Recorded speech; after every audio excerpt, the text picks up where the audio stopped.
Welcome back to Raised by Giants live discussion. Good to see everyone. Welcome everyone in the chat and any moderators and channel members out there. And if you're watching on YouTube or X, or if you're listening on Spotify or Apple, or if you're watching the replay, welcome to the show. Thanks for joining us. Really appreciate it. All of my social media links are in the description. Also links to watch my documentaries, JFKX and The Clockwork Shining on Amazon Prime and Tubi are also in the description. I'm still in the process of making my upcoming documentary, Psychic Agent. This bad boy is taking a lot of time because every single day we're learning more about the gate programs. And what I put together last night is shocking, like mind-blowing stuff. You know, as a researcher, it's always a nice treat when things kind of all fit together and you discover something new that leads you to something else. But the entire story keeps unraveling and unraveling, and I'm doing my best to get it all together in the most understandable way possible. And it's a lot, trust me, but it's going to be worth it because I believe that what I am uncovering is the story of the decade. Also, moving has put a hold on some of the work that I've been doing, but I hope you guys enjoy the new setup back here.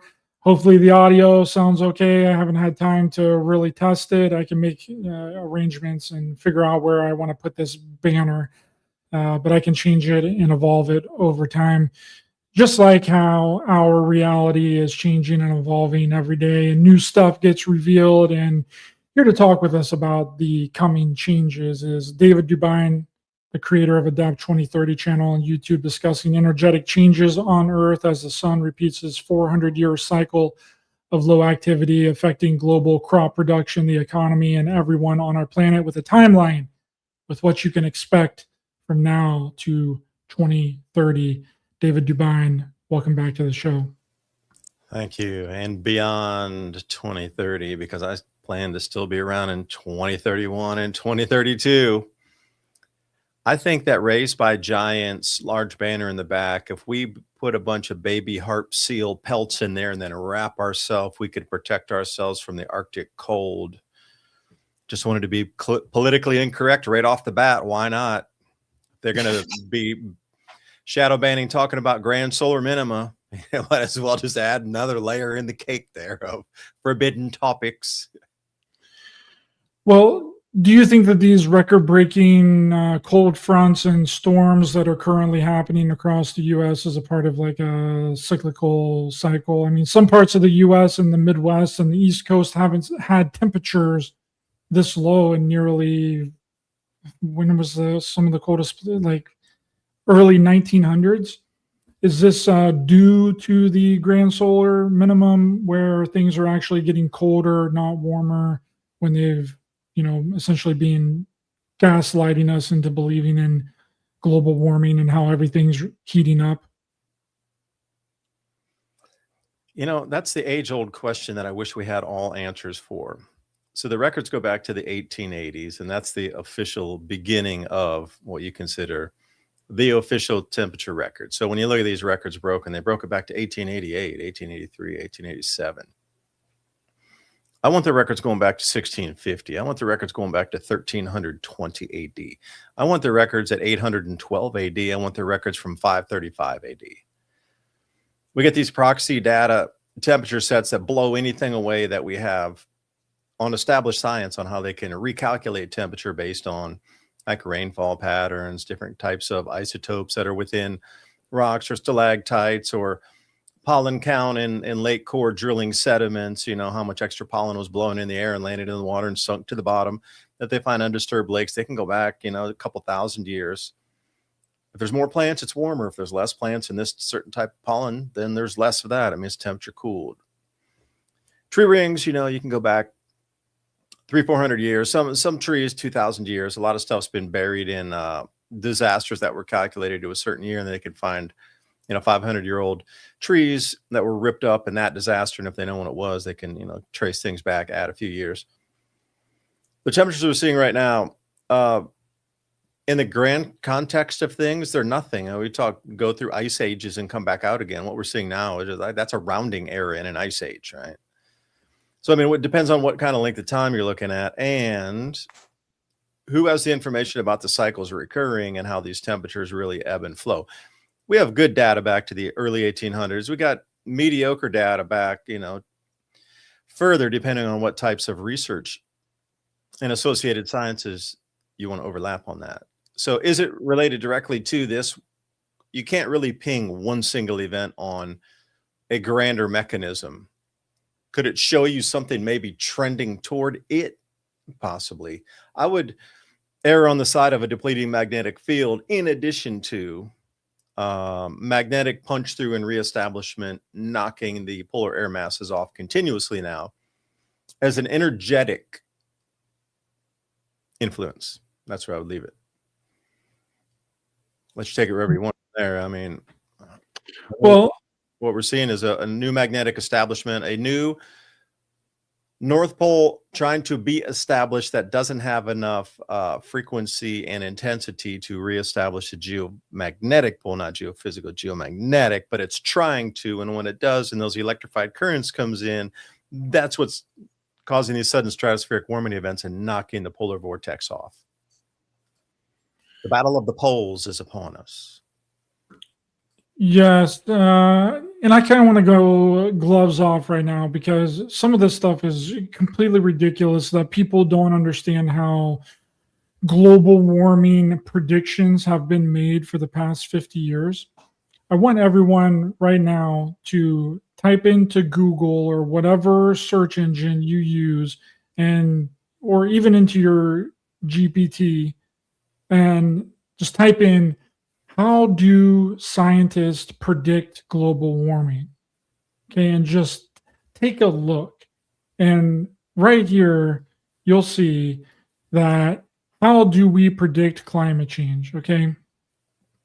To explore and Wait, let me interrupt. If I could interrupt, it's how much funding they're receiving to say that climate change exists, because if they say it exists, they get funding the following year. So I would say it's determinant upon the dollar amount received in grants to say that global warming exists. That's my answer. I'd like to see yours.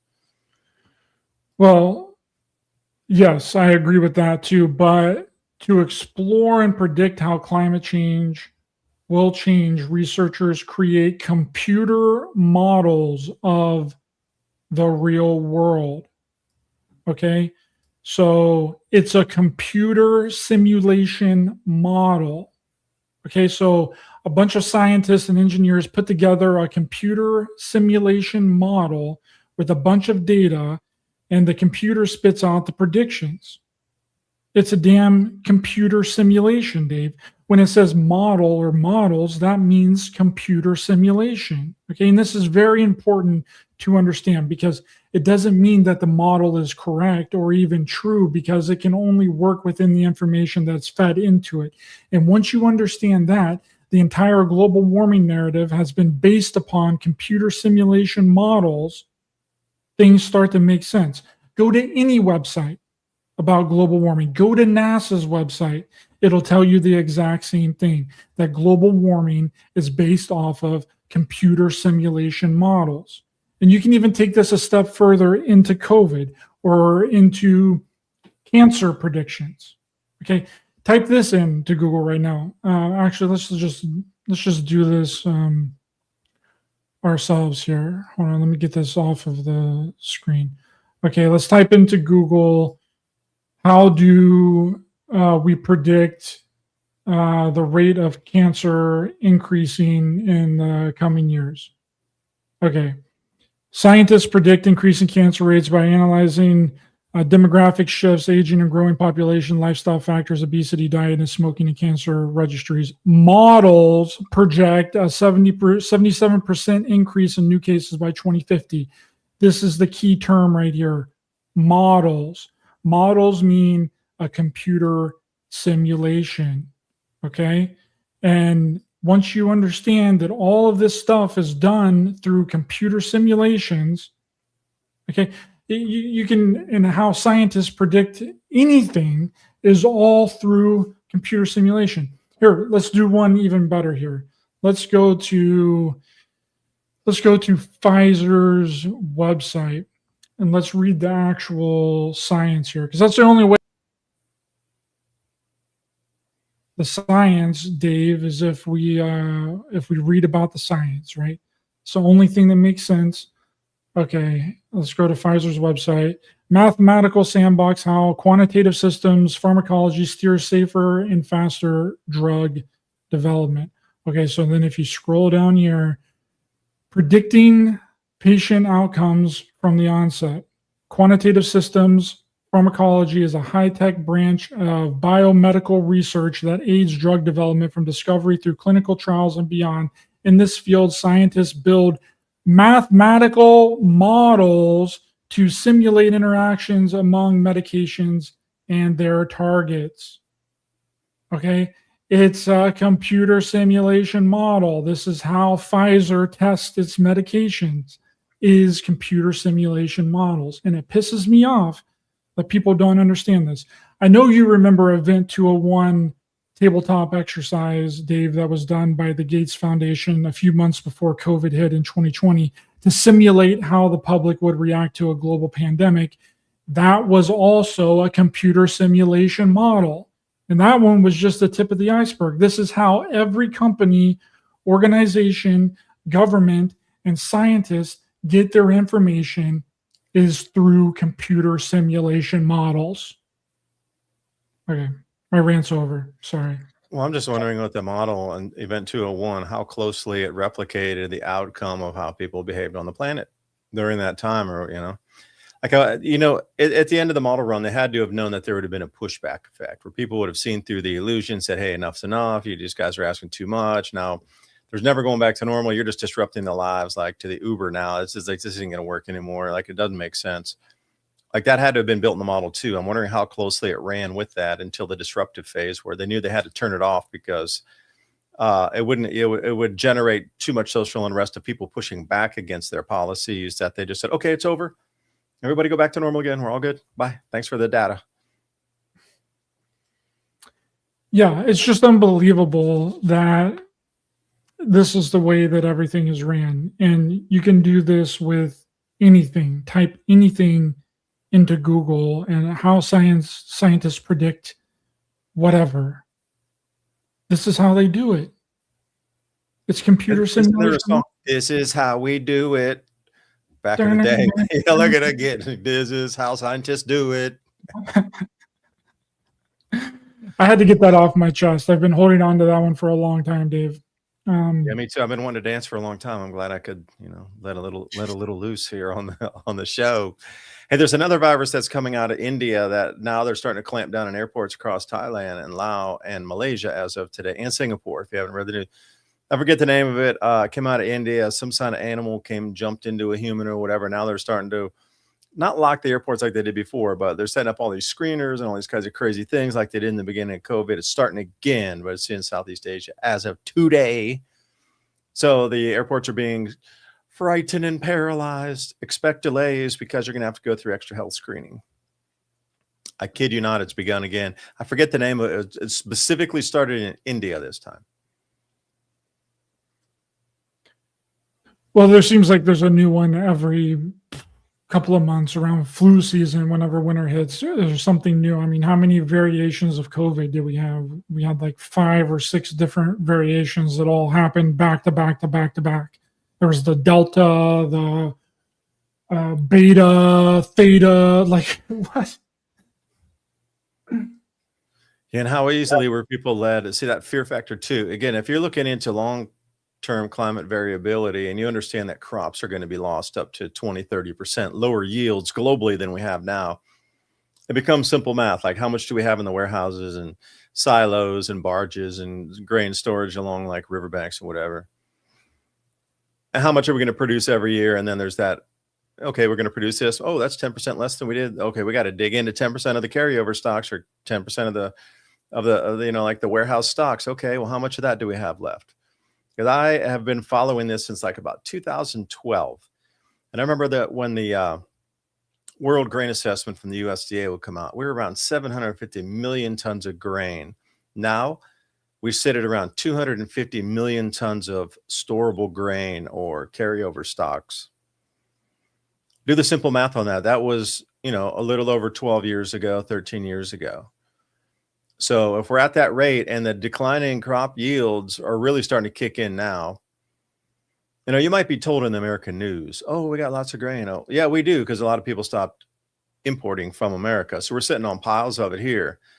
But outside of the rest of the world, and it's not like that. Prices are higher. There's disruptions outside of where we sit. Why do you think China's scrambling so much to go get grain anywhere and everywhere they can? Well, they understood through history that these 400-year lows in solar activity disrupt tremendously their production of grains. That's why the dynasties collapsed. So now they're in the modern era where they can go buy it, get it, trade it, do whatever they, give the loans out, do whatever. Give us the grains. But it's tight out in the rest of the world. It's surplus here because nobody wants our grains because of this tit for tat trade thing. So it might appear as if in America we got a lot of extra, but are we going to be able to hold that and keep it for 20 years in a silo if nobody wants to buy it? Nope. Carryover stocks are only good for a couple of years past. And then once they get past that, they get downgraded into like animal feed, that sort of thing. Generally, human consumed grains are in the same year or the following year. So if we're continuing declining in yields, and then the big bread baskets of worlds like Ukraine, that took 30 million tons of actual real production offline. So Africans were scrambling for where they're going to import grains from because their predominant export market from Ukraine was down to Africa. So now Africa is like out on the world market. So there's a 30 million ton minus from the 250 million tons we already had. Plus the declines are coming in. We got all the, trade embargoes with all the fertilizers, the herbicides, pesticides that are not manufactured in America. And you start to look around, the imbalance is occurring currently.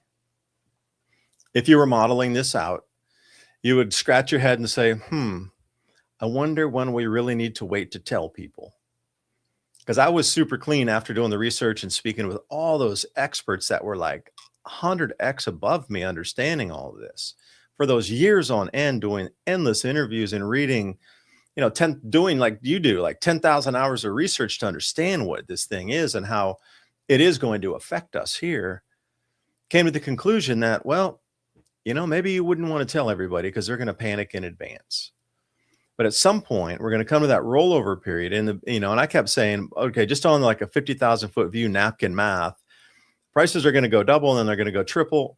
And at some point, they're going to get into the runaway where you're spending a huge amount of money on food and basics, and it's going to disrupt the economy. And that in itself will disrupt happiness or harmoniousness, how they termed it in China. And that would set off a whole, chain of events. And, you get the political, you get the population migration and the economy heading into, greatly inflated prices. And I was saying, you're going to look for a 2 to 3x increase in food prices. And sure enough, we sit here today. I would challenge anybody to I'd go back to 2013, 2014, and look at what your grocery bill was compared to today. This is going to continue into the future the same. It's not going to pull back to like 2013 prices again. We're just going to continue to go up and up and up.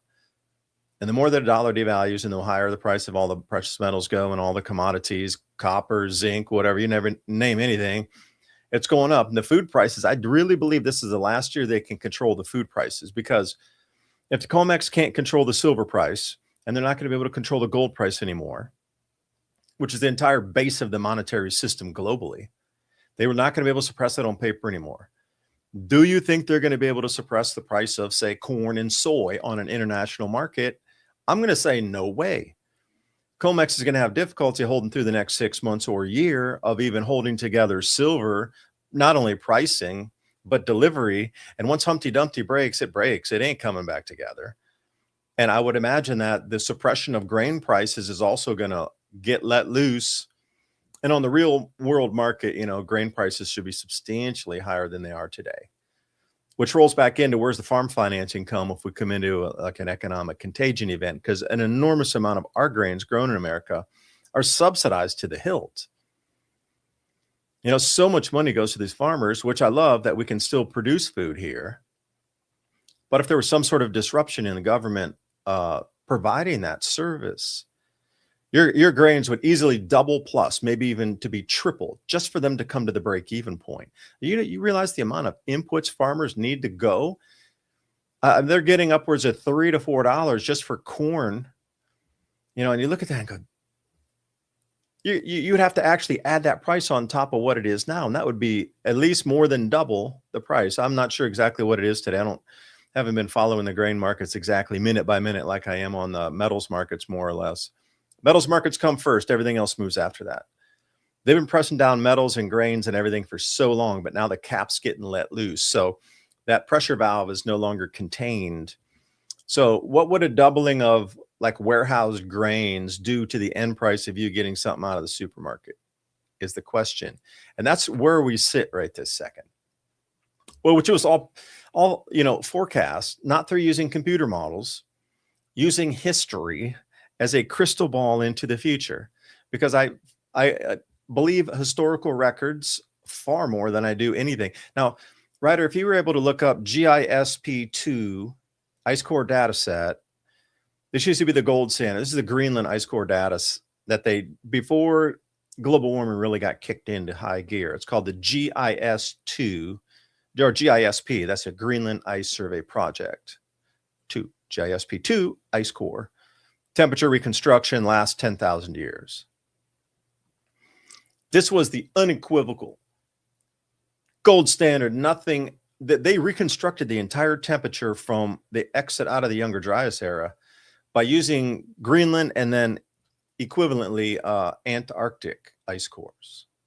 And what they found in Antarctica, they stopped drilling, or did they?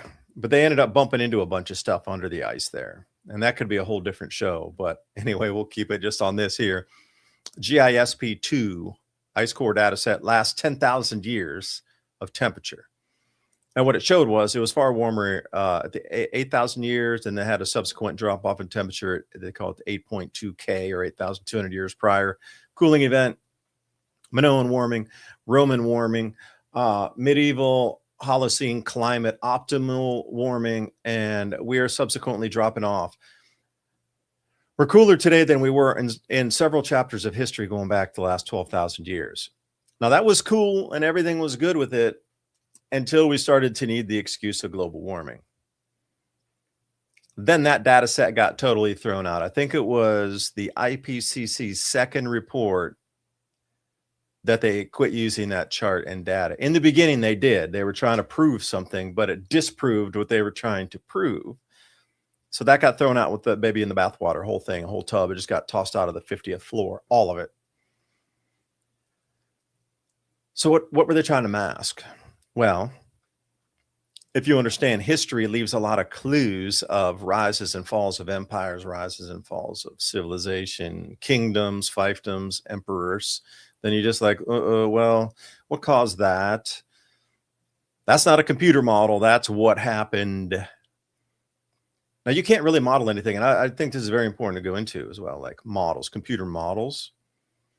If you were going to run a computer model of our climate, you would have to take into consideration every square meter on the planet of atmosphere and ocean as well. Like you would have to do every square meter of ocean surface temperatures and then go down, let's say a couple of 100 meters or 400 to 500 feet down.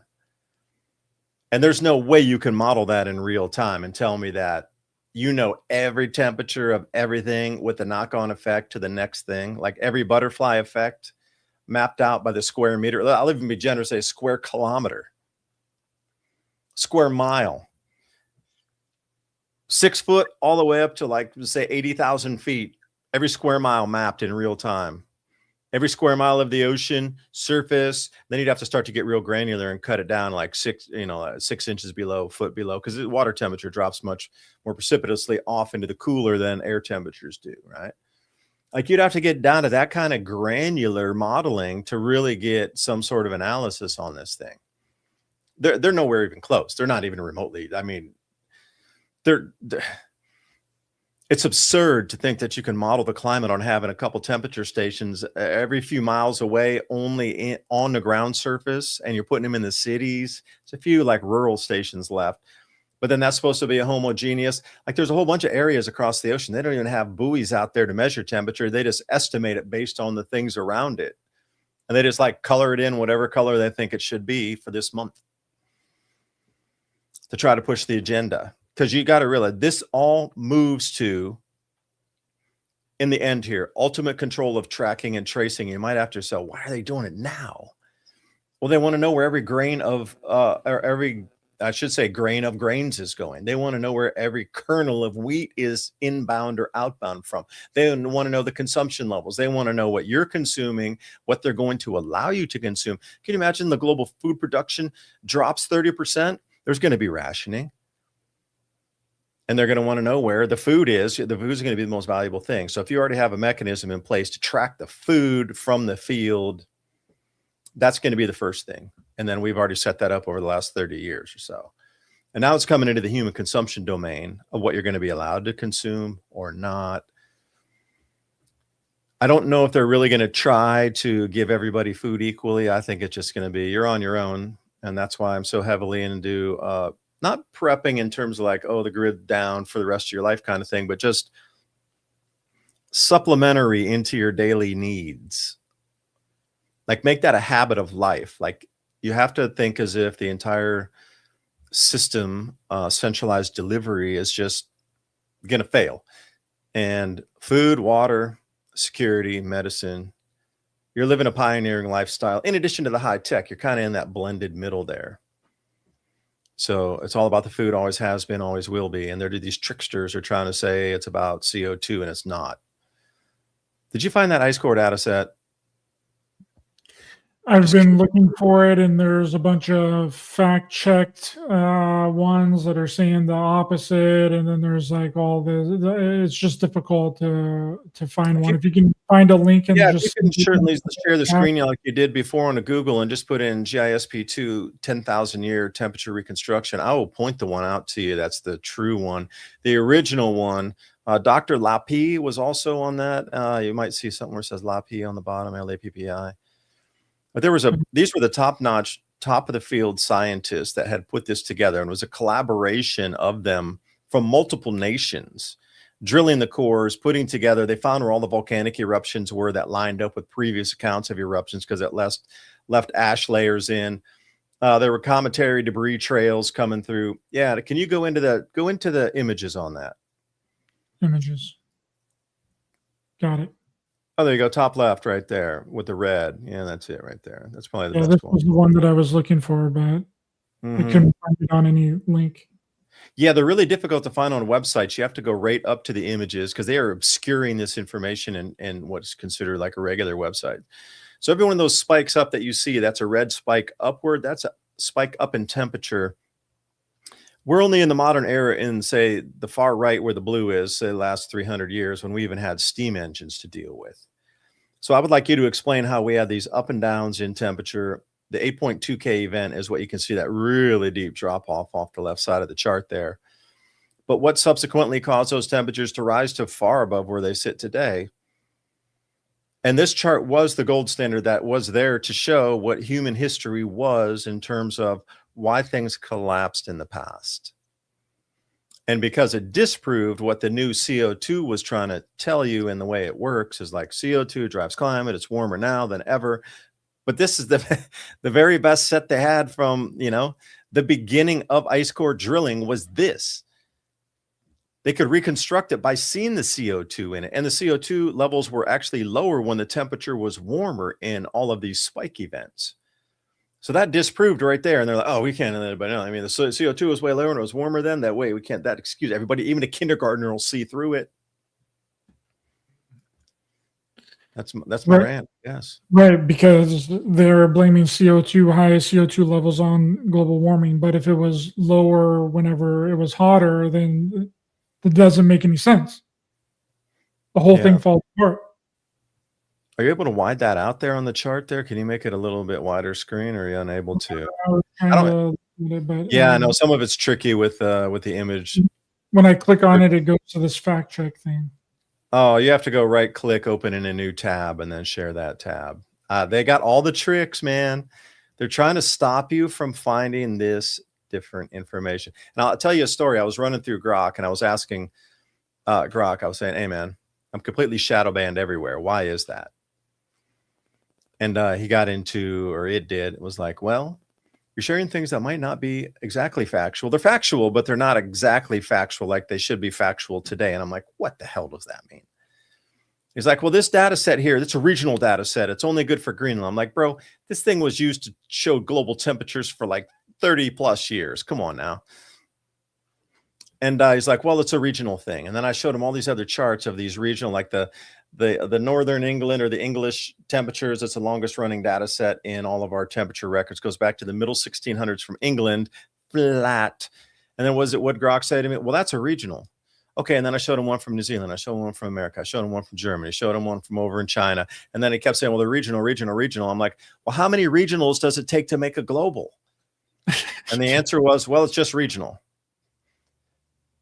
And again, even the AI engines are built in to try to dissuade you from connecting all these small dots apart. Yeah, so anybody that's out there looking, that you can look this up. It's a GISP 2. Now, the ones in Antarctica also have their own data sets too that are very similar to this, but there was a disruption in their drill core or their core drilling, and nobody can really explain why. They just kind of stopped doing it down there. I'm sure you have more information about that than I do, but wherever you look, you can look at the Antarctic ice core drilling data as well. A little bit deeper in Antarctica, but for some reason, the ice is supposed to be so much thicker down there, but they never really got to the bottom like they should have. And I'm just asking why. I'm like, why didn't you guys reach rock layer down there? What did you touch or see or experience that made you stop drilling down there? That was the whole question about their drilling on some of the stations, was like, why'd you stop? I thought the thing about science was to keep going, keep going. I thought you were going to hit bedrock somewhere down there and prove that the world was this, that, or the other. And they just locked it up, threw away the key, never to go drill another core down there, man. I don't know what happened, but. Well, according to this Reader's Digest Antarctica edition, there is a 260 square kilometers, 100 square miles, that has lakes, lush forests, greenery in the middle of Antarctica. In this Reader's Digest. Here's that. This came out in, I think, around 2003. Oh, that recently. Okay. Yep, it's somewhere here. But I think that is the real mystery of Antarctica, is that there's a 100 square miles of lush greenery, lush forests, and lakes in the center of Antarctica. And they don't know why, they don't know how, and they've been studying it for a long time. I mean, on a supposedly frozen continent, for there to be 100 square miles of lush greenery and forested areas and trees and lakes is an anomaly, right?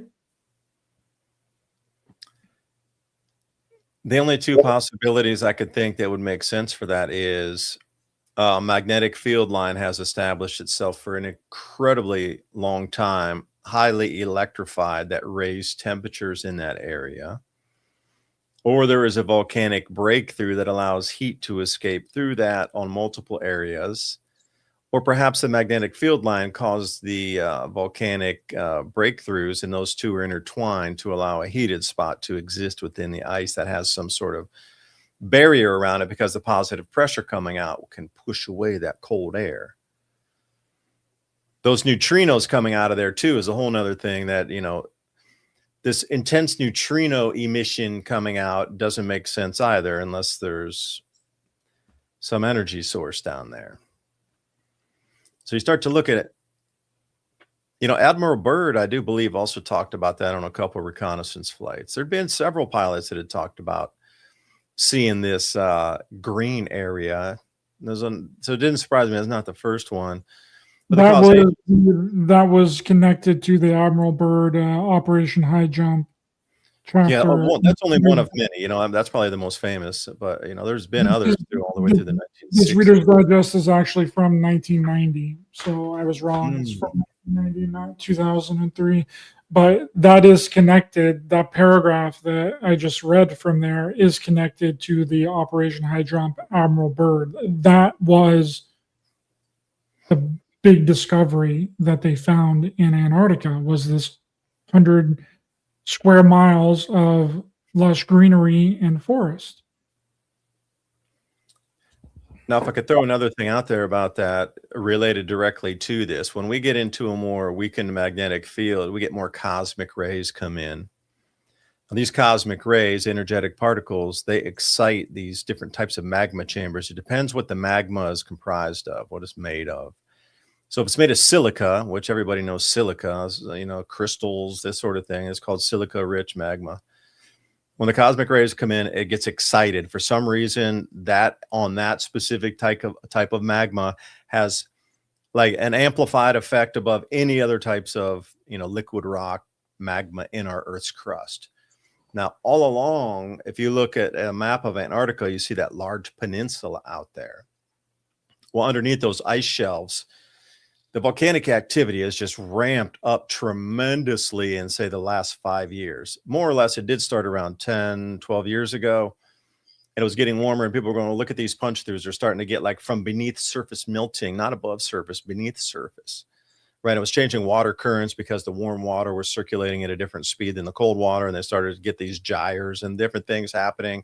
Icebergs would break off and they would just spin, and like, well, that doesn't make sense. They should be moving with the current, not spinning and just stuck there. And there was a huge amount of ice anomalies. And I'm not going to say just like more or less sea ice. I'm just talking about when a part of an ice shelf would break off, it didn't behave remotely close to where they thought it would or how it would move after it broke off.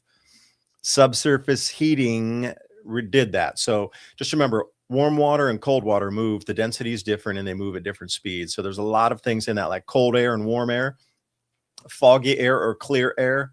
You get all these different density differences in the way that things behave and move amongst themselves.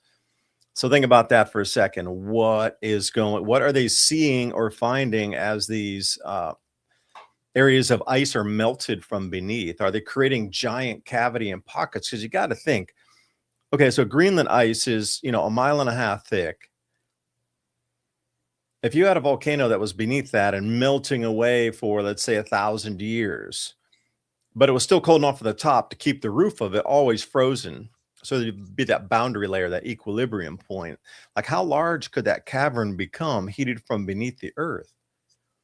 And you got to suspect that the same thing would be happening in Antarctica. And that's maybe where your positive pressure is coming, because if that was an air-filled void, it would push out under the path of least resistance, but it would have more pressure than just the ambient atmosphere around it.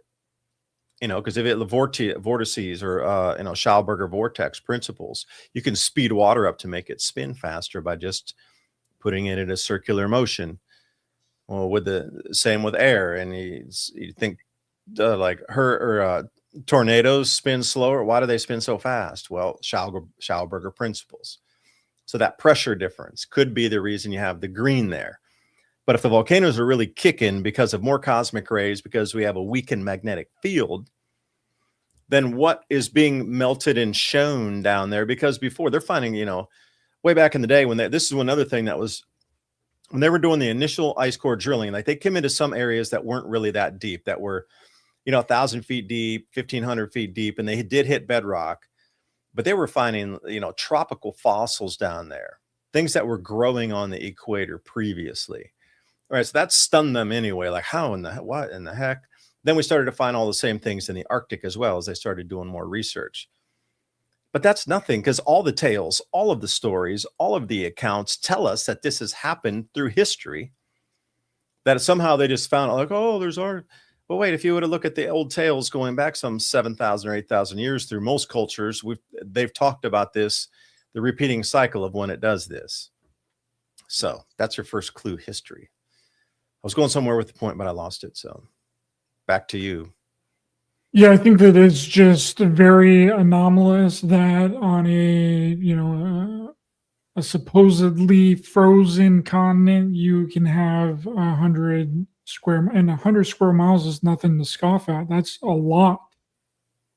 That's a big amount of land that has lakes. And whenever they flew into this part, they actually landed on the lake. So the lake was big enough for a plane to land on the lake. That's a pretty big lake. Yeah, it would be. And it just backs up validation that other processes are at work. Whether the greenery is there, whether there's cave melting from beneath, just the thing about the whole volcanic ranges and ridges inside all around the planet, anywhere there's silica rich magma, are just going off the hook. Like these slow eruptions, like we're seeing in Kilauea, which are starting to fountain off Etna. That's another one. Like we're really starting to see a lot of effects now of these, what were previously, I wouldn't say dormant, but slow oozing or barely, or they would take decades off at a time, or they're barely a smidgen, coming out. And now they're just roaring 3,000 foot tall fountains of lava. When before it was barely eking out of the ground, like pencil width, just kind of creeping along there. And there hadn't been any activity for 2 decades. And then whoosh, a 3,000 foot fountain, Something has really upticked in the last year, 2 specifically, that's causing a lot more pressure in the crust of our Earth to make these mud volcanoes and also these slow moving eruptive events fountain out, not explosive, but fountain events. The fountaining pressures are just fire hosing off, they call it fire hose lava emissions. Well, that you had some before. Yeah. And they would be maybe 300, not 3,000 feet tall.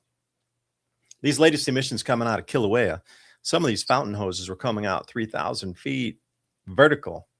They burned the cameras all around the rim of the crater where they had for observation posts, got all covered in tufa. I'm sure you've seen those too, where it was all blown away in the drying and the heated lava drying as it turned into that, sort of airborne form, came down and covered all the cameras. There's an uptick going on tremendously. So be government. You're going to put in your continuity of government protocols for sure. What does that entail? Well, perhaps that's why the world is completely considered in most people's minds broken and fracturing further. But perhaps it's not. Perhaps that's a distraction. The supply chains were meant to redivert everything into government for continuity, and then just the average person's left for what they're left for. And the excuses will always have to be given why things aren't operating smoothly. So choose from, you can almost put your hand in a hat and just pull out another piece of paper like a Chinese fortune cookie. Okay, today we'll tell them it's a trade dispute between China and America. Okay, this will be the one for this month or these 2 months that will explain away why you can't buy something like they used to be able to. Okay, 2 more months, they put their hand in another. Okay, this time, what is it? It is, there's an oil disruption because of, okay, let's use that one for a little while. They just got this hat full of different excuses that they pull out.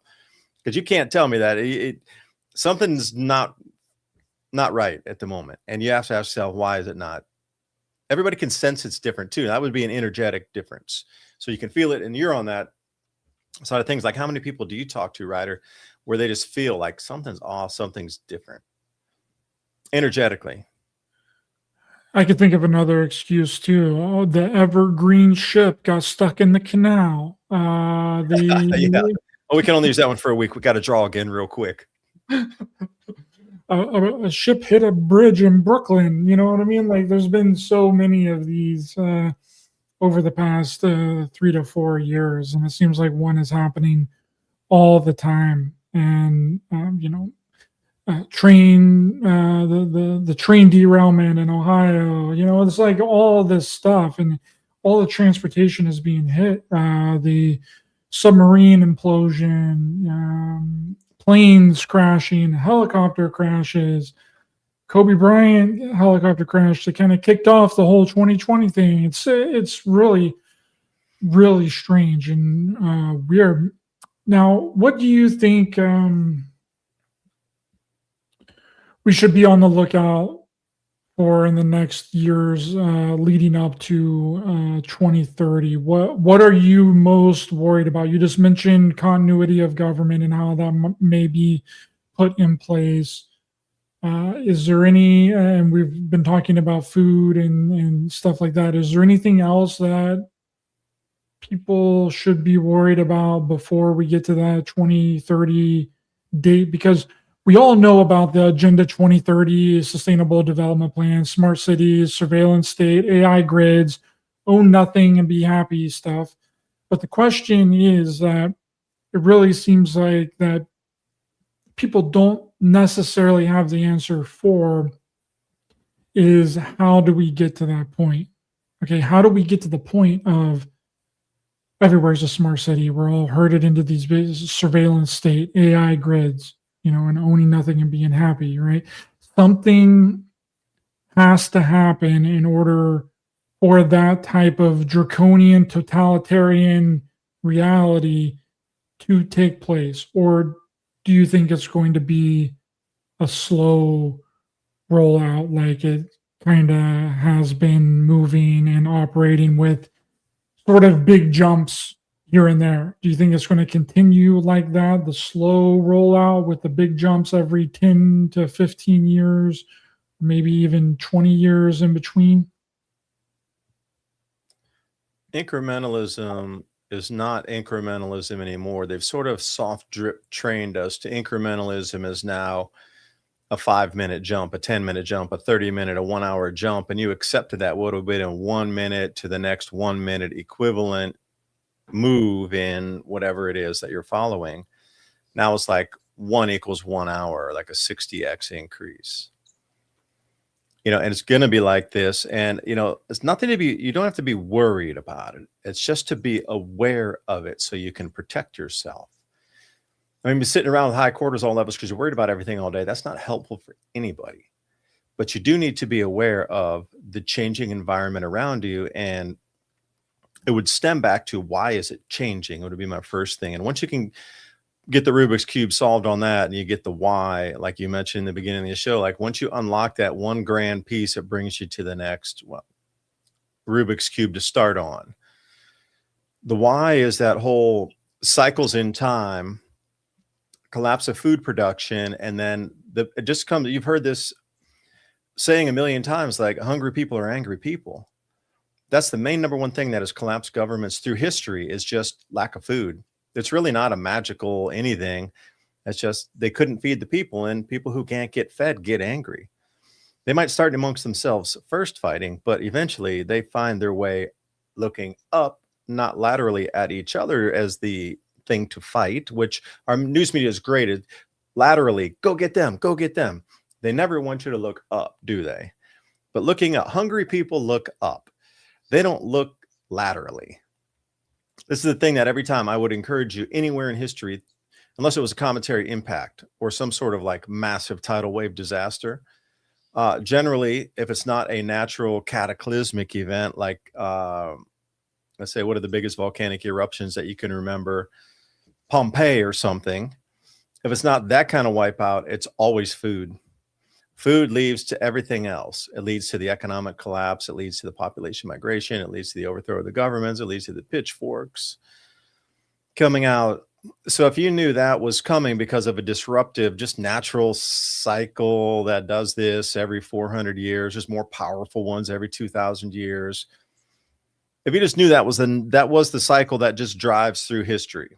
Great year. We go to 12 of those. We roll through the zodiac. Boom. Back at it again. Takes 4 of those great years. We're in an ice age cycle. Like once you understand the cyclicity of it all, and I do want you to step back and take that wide view of interglacial, glacial on 100,000-year time frame. That is a known cycle for millions of years. It happens, and we are in this 10,000 years of warmth that is quickly ending.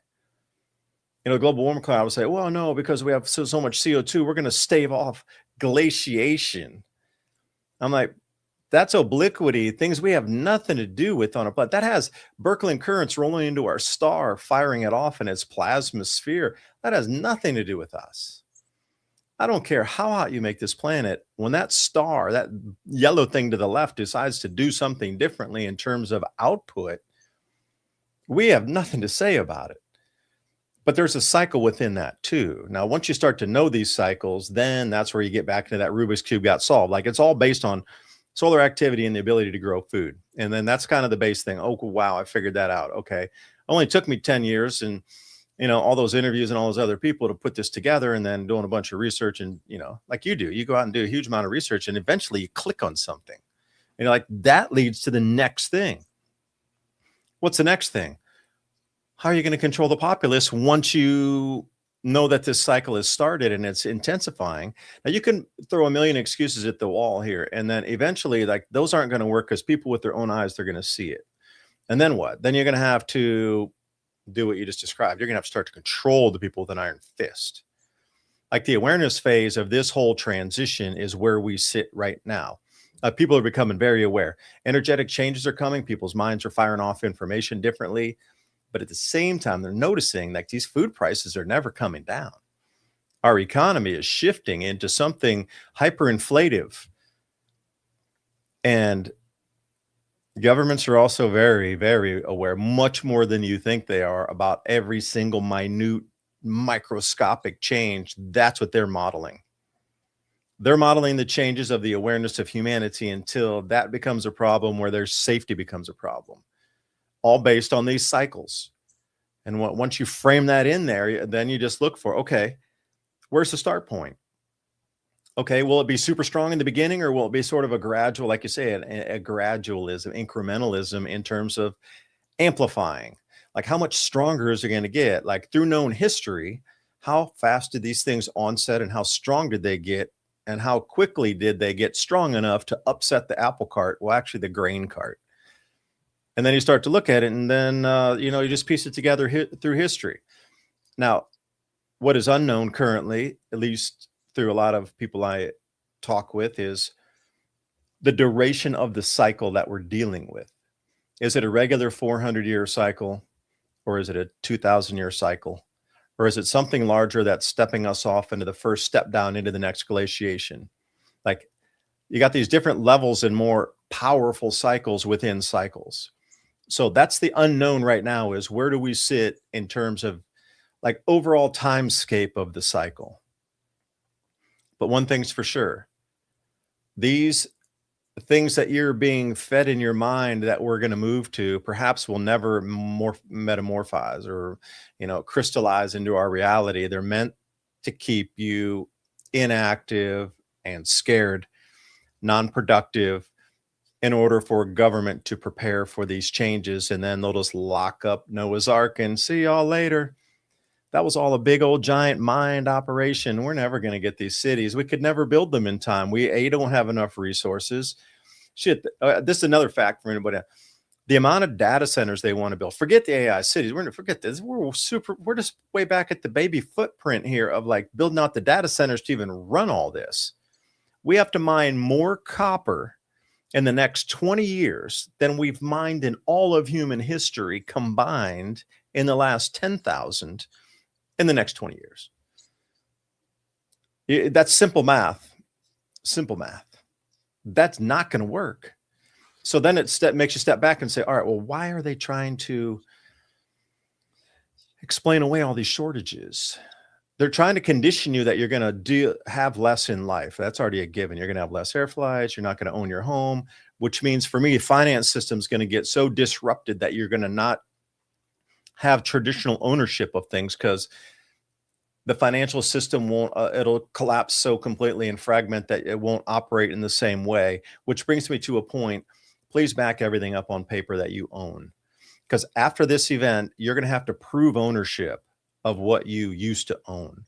And if you have the hard copy documents of your mortgage, of the title of your car, these types of things, ownership for artwork or anything in between, you're going to have to prove it to get it back, because the digital trail shall evaporate into the mist. And then, do you have any paperwork that you can prove that you owned that? No, it was all in the computers. It was all in the banks. They used to send my mortgage in. Do you have any payment stubs from when you wrote your check? No, I paid everything online. Here's the paper. Well, it doesn't show you paid anything. It just shows you had this bill due. I don't know. We don't know if you paid it or not. And there's nothing left in our computer systems. That's where we're going, because the reset will be, at this point, it is a reset, but it's a reset based on natural cycles. And we've seen through history, how many times have they revalued currencies? How many times have they just completely done away with currency? Shit, even in our modern era, the British pound, they knocked out the 100-pound note. That knocked out, the 200 euro note, gone. The 500 euro note, they're not around. Where's our $1,000 bill in America? Money just disappears. Look what they did over in India. They knocked everything out that was above, like, I think it was 100 rupees, like 500,000 rupee notes, gone. They've squeezed everybody back in. Digital and small transactional money only. They wiped everything else out. This has happened in our modern era, let alone these hyperinflationary, fiat collapses of 5,000 of those in the last 2,000 years. It just goes on and on and on. It is a cycle. We don't know the true history of our planet. We're always being lied to about even, what are some of these great architectural feats that can't even be replicated today? Like, you put a timeline on that, you date it, 1550. Come on now. Something big's here. So if you say incrementalism, and it's just a way to distract while government prepares, and more control over the citizens is the way they do that. When you start to get angry and you get aware, people start to group together, and that's what they're terrified of. So that hard-handed fist is coming down to stop your connectivity with others that might actually make a difference before everything's solidified and dark doors come up. I'll tell you what I'm concerned about. Now, this isn't a prediction, but my immediate concern is that Trump tries to get a third term. Okay, because that seems like what he's setting up for.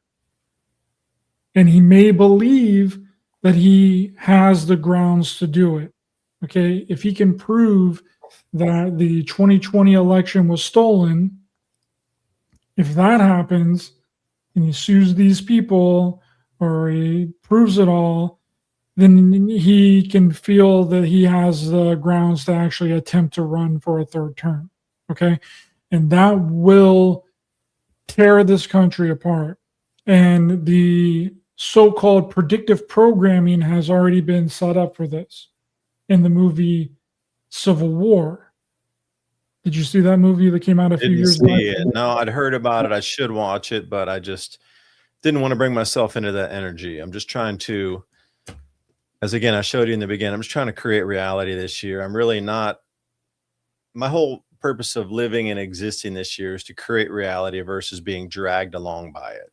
And it might not make sense to a lot of people, but I refuse to be dragged through this muck. I'm going to create my own reality. Well, in Civil War, which was the entire Civil War happened within the movie Civil War because the president refused to leave office after a third term. That's pretty much the cliff notes of that movie. But if anything could do what we are thinking that it could do, it would be something like that. Again, it's not a prediction, just it's a possibility. And he's kind of been talking about that on his social media, his Truth Social as well. So just going to leave it there. We'll see how it ages. Come back in 3 years, talk about it again, bring the clip up, see if anything pans out like that. But yeah, well, could I add on to that thought? Yeah. I'm not really a political person, never have been. So I just kind of look at it as just static on both sides, right? What I don't like to see that I've seen through here, because I study history a lot. And one thing that I see is when secret police are put in, I don't care. They're good for the first whatever that they're used for, but they always continue to grow and go awry at the end. So what you have in the beginning metastasizes into something terrifying by the end of it. Now, I'm all for getting some illegals out of here that are criminals and causing a lot of problem. I have no problem with that at all. But what I do have a problem is with these dudes running around with masks, not identified, just causing all kind of, unchecked chaos that, police officers, when you ask them for the name and badge number, they need to identify. Well, I know a lot of them don't, but at least there's ways to look at their uniforms and find out at least what precinct they're at, badges, if you can snap. These guys are completely, as I've read through Stasi and history and, just things that go bump in the night through the last 150 years. This is a copy paste that we're beginning in America, which currently is checked on a certain percentage, targeting a minority set over here.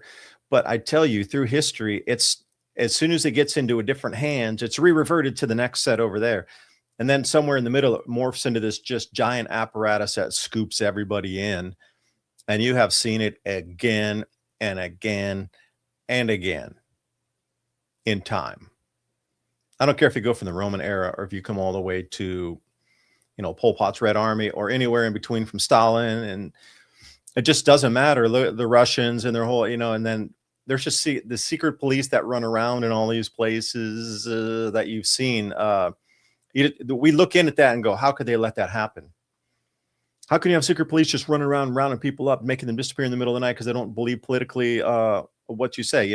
This is just a standard in history, and we're starting to see it. I'm really surprised that it's allowed to go like this. Dudes running around, no ID, covered faces, unmarked vehicles, just scooping people off the streets. And there's been a fair few regular Americans rounded up. You don't have ID. Well, why the hell would I have ID? Why would I have papers on me?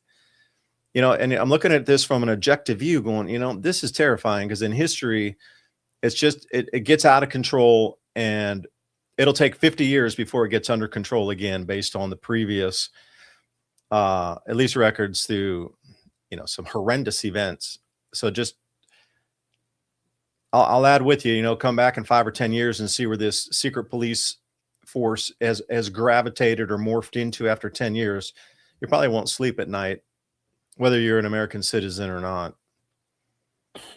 Well, I personally believe that this ICE stuff and all the stuff with the police there's a few things that's going on. One of them is getting people used to the police and the military being present on our streets. The second thing is to get the population in an uproar about this, so that they can start implementing this robot style police state, right? The humans can't do this anymore. They're too emotional and they kill people. You know what doesn't kill people, Dave? Robots. I saw there was a memorandum that was allowing them to operate autonomously, or in the future using AI to self-target things. And I was like, oh, yep, that just taking it to the AI age, isn't it? You look at these things, and I thought it would never happen in our country. And it's not, I am in all support, absolutely, of taking people that are criminals and getting them out of here, because they are wrecking our country and ripping it to pieces. But once they're all gone, that apparatus is still in place. Then who do they focus on next? Because it doesn't just stop and disband and everybody goes back into the night. What happened with DHS? What happened with the TSA? They're still here multiple years after 9/11. It's been 26 years, 25 years, and they're still here. They're larger than ever, more technology than ever. I thought that was only for a little time until we solved this whole terrorism thing and they were gone. But no, it's still dragging on. And again, this is exactly the point I am talking about. Once these things start, they just grow in size. And when they run out of their first initial targets, they look to something else to target. Every time in history, every single time. That's what I'm trying to say. It's not specific just to the United States. Every single time. I encourage you to go back the last 200 years and see. It's probably occurred in 80 countries or more. It's the commonality. It's not the exception. Unbelievable. I'm just saying, be careful what comes next. Great, it's targeted right now, but what comes next after they need new targets? Or what after, okay, they round up the secondary or whatever it is. Okay, great. What's that tertiary target? Because they're going to go for another one. Yep, that's what it's about, I think. And do you remember that? I know I'm going to have to let you go here soon, but do you remember that program? It's just in like 2010. You're going to remember the name of it as soon as I explain it. It was this military exercise that spanned for like 3 states. It was like Arizona, New Mexico, and then into Texas, where they had military on the streets, knocking on people's door. Jade Helm. Is that right? Helm, I've heard of that one. Yeah. Jade They were Helm. like mock up, and they were telling people, if you see like special ops guys in your neighborhood, don't be nervous because they're part of the exercises. Was that the same thing? That's the one. Yeah. Well, again, if you have a secret police force, you can definitely control people to make them work in a, national workforce. You're going to grow food. They're going to be the enforcers of the Imagine if you had to guard supermarkets. You get little snitches everywhere. Always like that. Look at China as a perfect example. Like, you got your social credit score, and if you decide that to go outside that, they have other battalions of police that'll, take care of these people themselves. But it's all about controlling the food. And if we can't produce enough food, you're not just still going to sit at home and watch Netflix. You're going to be forced to go out and produce food for the state. It's just that simple. I would encourage anybody to look. History is your crystal ball is a history book, basically. This happens again and again. When countries can't feed themselves, the first thing they do is round up all the able-bodied people, men, women, young adults, and make them and push them into the fields. Now, generally, it's disorganized because most of the people who had that knowledge have disappeared. And then you got a bunch of people who are trying to half-ass it going through, and their results really aren't the best, or their outcomes, their production levels aren't really the best.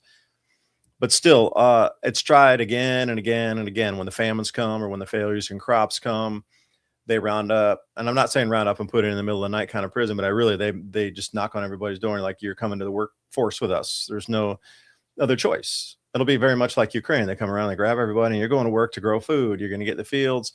There's a lot of mechanized things now, but you're going to have to be the guy who fills the diesel tanks in the combine. You're going to have to be the one that, helps change the tires. They'll train you to do something, but you're going to be forced into the agricultural production sector, or minerals, or some sort of mining, that sort of thing. All the critical things that are needed for a country to continue, you're going to be forced into one of those. You're not just going to sit at home anymore. When things start to fail, people are going to come and request that you go help. And if you don't, then that's going to be a big problem. Again, that's nothing more than looking at every single failure of nations when they hyperinflate and their currency collapses and people can't afford food. They're like, we don't need to buy it. We got all these able-bodied lazy asses just sitting around. Go make them grow food. And that's the way it is. So please prepare yourself. That's what I always talk about. If you grow your own food, then you're going to be the leader of those work crews, because you'll have more knowledge than almost anybody, because very few people grow. And that, I'm not being like, then you can be the leader of, making everybody else do it. But I'm saying, if you just know how to garden, they're going to look at you as a community leader before any people start to get forced into labor for the, national workforce or whatever it is. The people in your local communities will be looking to you for advice.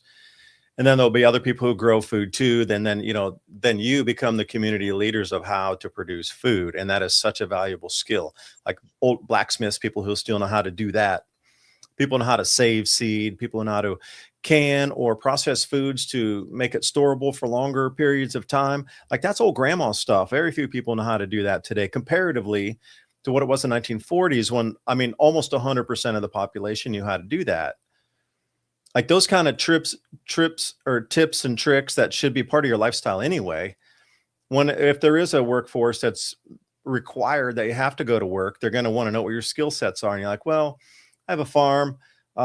We got an acre garden, and we do all this. And they're going to be like, all right, you're right over here. You're in charge of all those people there. Now go get to work. You get your tools, get them, or whatever.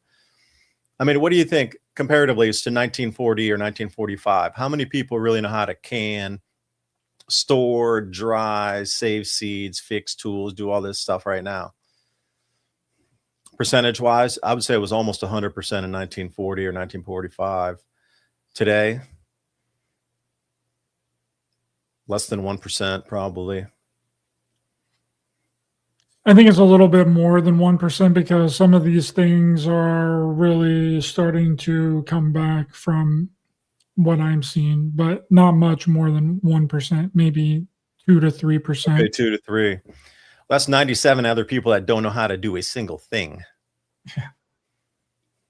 Now, just be the government. Now, do you think you could take 97 people and train them, or would you put like 3 people that knew how to do it and say, you're in charge of this work crew here? Or would you, as the government itself, take the time to retrain 97 people, or would you have just other people like we do with teachers teach somebody else how to do it? I think the latter myself. They're not going to spend the time to retrain a bunch of people. It's like they're going to put people in charge of retraining and training and having these crews work out, and that's the way it's going to move. And if you think you're going to own something during that time, see, that's where that comes from, is you will own nothing. So this whole shift in society, if you haven't seen, silver went up to $117 in an afternoon. Subsequently, the CME came in and just the COMEX smashed that price back down by putting out like 5 times the world's silver production this afternoon in short contracts. But that didn't work very long because it's already bouncing back up. Like, we're coming into a hyperinflationary phase right now. Once hyperinflation comes in and people can't afford to purchase food, this is at the point when they're going to put work programs in play here. Government can't feed everybody. You understand that. What feeds everybody is free commerce and the ability for your company to make a profit, to actually move those trucks and those factories and all these things in play to make food that you can eat. Nobody does it for free. If it gets so expensive and nobody's buying it, then those companies aren't going to do it for free anymore. Hence, you're going to be required to take up that slack, at least in the means of production that companies used to pay for.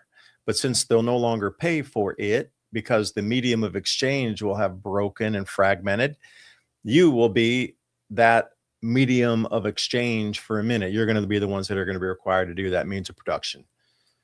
And again, it's very communist style talk, isn't it? Well, that's exactly what is going to be tried again. It hasn't really worked through history, but they always try it. They always try on the same old failed playbook because it works in the beginning. It gives people hope. We're going to put together a national workforce. You're going to get retrained. We're all going to do all the farming. Everybody will eat next year. Just one more year, one more season, Ryder, just one more month in the grow season in the summer, and we guarantee your family will get food. Just hold on, man. Just hold on. Meanwhile, they're preparing for another whole month for continuity, taking all the resources and squirreling them underground. It's all about distraction. And I think we truly are at sort of an end era here, not the end of the world, just the end of the way the world currently runs and works. It's got to be reset. It can't go any further. It just can't. I mean, you look at everything, the way the debt system's structured, there's no more debt to issue. There's no way we're paying anything back on $40 trillion. Nah. There's nobody. Yeah, I saw today that only 40% of the bond issuance was bought up. The other 60% had to be bought back by ourselves. 40%. That's all the world would take from American bond sales, treasury bonds. Now everybody wants super short duration because they know that the American dollar is deflating so quickly that nobody wants like a 10-year, 30-year bond anymore. They all want like 1 month T-bills or something.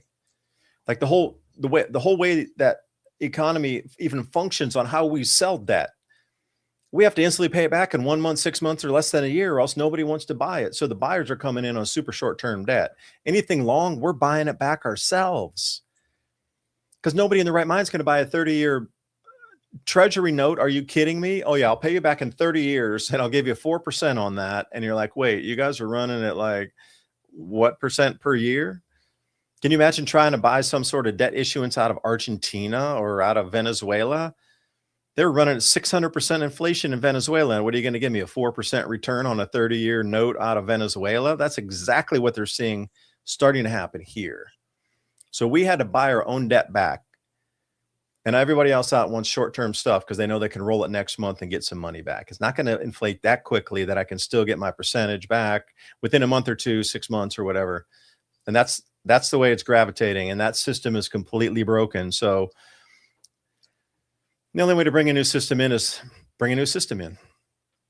And we're seeing it evolve in front of you. If you haven't heard about cryptocurrency yet, that is part of the new system. Oh, do you see gold and silver running? All the metals are running. All the hard commodities are running. That's what I'm saying. Food is going to start to follow the metals in terms of pricing. Everything hard and physical is going to skyrocket in price. And everything is going to be based off that production for the new base of the money supply, in addition to the precious metals, in addition to the cryptocurrencies and things. Everything's going to have, why do they keep talking about tokenization? Tokenization is just simply looking at this and go, all right, I was out measuring because we're putting up some new shelves. This has a value on it. And somebody will take a contract that says, this is worth $20. and this is assigned a value, and now there's a contract written against it that says this is worth 20 and it's swappable. And they're going to tokenize everything, but that contract for $20 can now have debt issued against it. This is going to be the restart of the new money system. It's going to have a hard current. It's going to have something physical asset behind it. We are absolutely in a reset because the old system won't work. And this piece of candy here, this sorghum and black and brown sugar treat with the almonds in it. How much would you pay for that if you're starving? Just a question. We're in the midst of the reset. So coming back to the very first part here to kind of wind up, you're asking incrementalism through 2030. Yes and no. I mean, they're going to drag us through this thing, and they're going to reset. We're in the process of resetting the money supply right now. It's just you're not knowing it while it's happening through the distractions. But the base of everything is going to be set on a new physical product at the end of it. So you won't be able to issue new debt unless you have a physical product to issue against. 5 million tons of iron ore, that is worth this much money. But for a country, it's worth that much that they can then issue debt to another buyer against. There's something physical behind it, not just a promise that will pay you back in the future. So the reset is going to be about who has the hard assets, who has the factories, who has the means of production, who has the mines, who has the machinery to mine, who can get the metals out of the ground. Everything has a price to it. And that whole chain of everything is where the new value will be derived. Bankers will still be included in this, but the way we derive things like opening a restaurant and paying workers, that's just not in the picture in the future. Hard assets will be. And your apartment building will be confiscated under some bail-in program, and that will be assigned a value. You won't own it anymore. That right will be stripped away from you unless you have the papers to prove you've already paid it off in full. At that point, that entire building will be assessed a value, and that will be written a contract against it, 2 million, 5 million, and that will be issued as debt of 5 million out to somebody who will buy it in a different nation.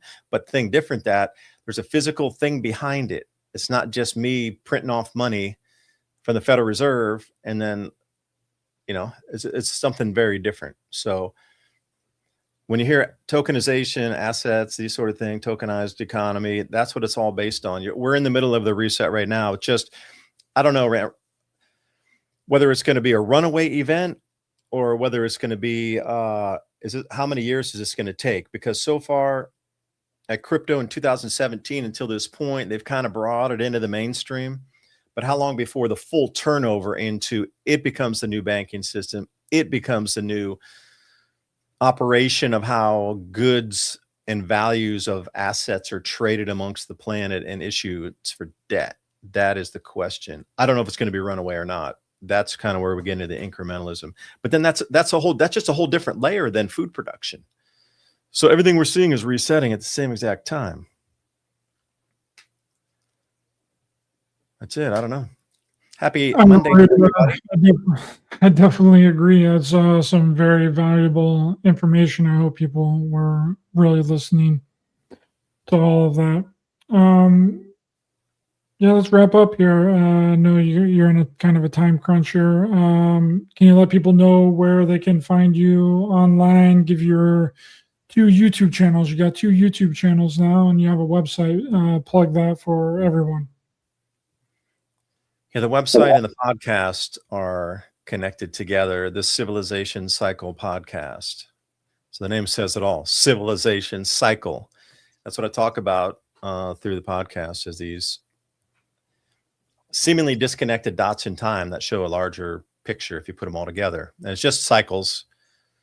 How did this happen or that happen? And you can kind of see some of the same things repeating again through history. And so, since the same people have been in control pretty much of the money system for the last, say, 6,000 years, a lot of things are just like rinse and repeat of the solutions offered as the problems occur.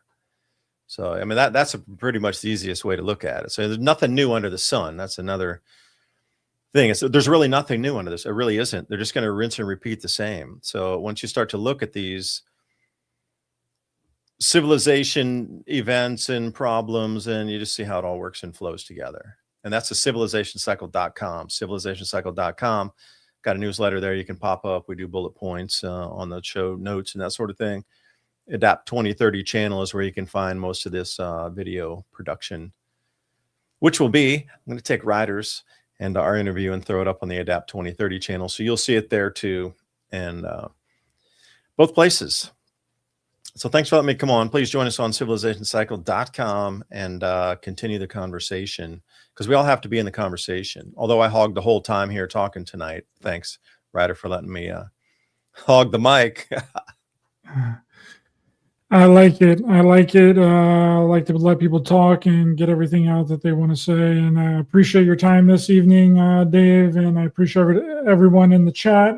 Please be sure to hit the thumbs up button to help the channel in the algorithm. Share, subscribe, hit the bell icon as well for notifications. The links to all of my information will be in the description of this video, as well as Dave's information. And we'll see you guys next time. Bye-bye.